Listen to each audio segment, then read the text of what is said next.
absolutely ridiculous. What about following on what Senator McCain said and then the awards ceremony? I haven't had a chance to read all of what Senator McCain said. And the awards? We'll keep you guys posted. It'll be something later today. We'll be looking for that. Sarah. I know you're all waiting to see if you are big winners, I'm sure. Indeed. There's been frustration from both Republicans and Democrats who were in the room yesterday with Steve Bannon when he was being asked about some of the claims that he's made about this administration and the president's family. But specifically, some of the criticism has been aimed at the White House because of guidance that has supposedly been given as to what can and cannot be said, specific topics that are off limit, and the scope of executive privilege. Without getting into the details of that, can you at least define for us what the White House is telling attorneys falls into the scope of executive privilege here? Yeah, I can tell you that this White House is following the same practice that many White Houses before us have that have gone back decades, that there is a process that you go through. Anytime you have congressional inquiries touching upon White House, the Congress should consult with the White House prior to obtaining confidential material. This is part of a judicial recognized process. We want to follow through that. We've been fully cooperative with the ongoing investigations, and we're going to continue to do so. And we encourage the committees to work with us to find the appropriate accommodation in order to ensure Congress obtains all the information that they're looking for. But there's a process this works through, and it's not just isolated to this instance.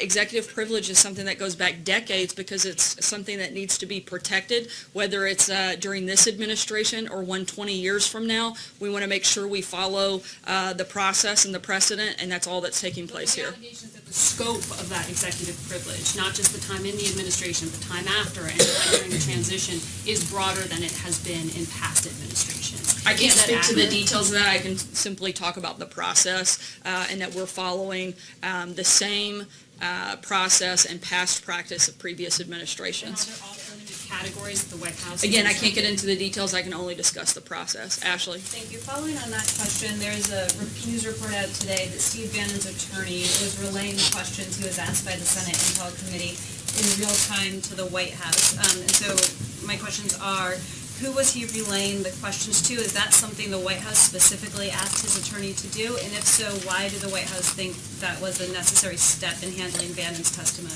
That's the same process that is typically followed. Sometimes they actually have a White House attorney present in the room. This time it was something that was relayed via phone, and again, was following standard procedure for an instance like this, and something that will likely happen again on any other number of occasions, not just within this administration, but future administrations. Jordan? Thanks, Sarah. The House Republican leadership is proposing a funding bill that would provide the government funding through. Kristen? Sarah, thank you. This weekend, President Trump planning to go to Florida and apparently some celebrations for the one-year anniversary of his inauguration. Is that appropriate if there is, in fact, a government shutdown, or would he consider changing his plans? Again, we hope that Republicans and Democrats will come together and that we'll have a budget deal. We still are focused on that being our top priority. If that doesn't happen and there's a schedule change, we'll certainly let you guys How know. does he see his role, Sarah, in getting the ball over the finish line? I know you're pointing the finger at Democrats, but bottom line, he's the president. So how does he plan to make sure this government stays open?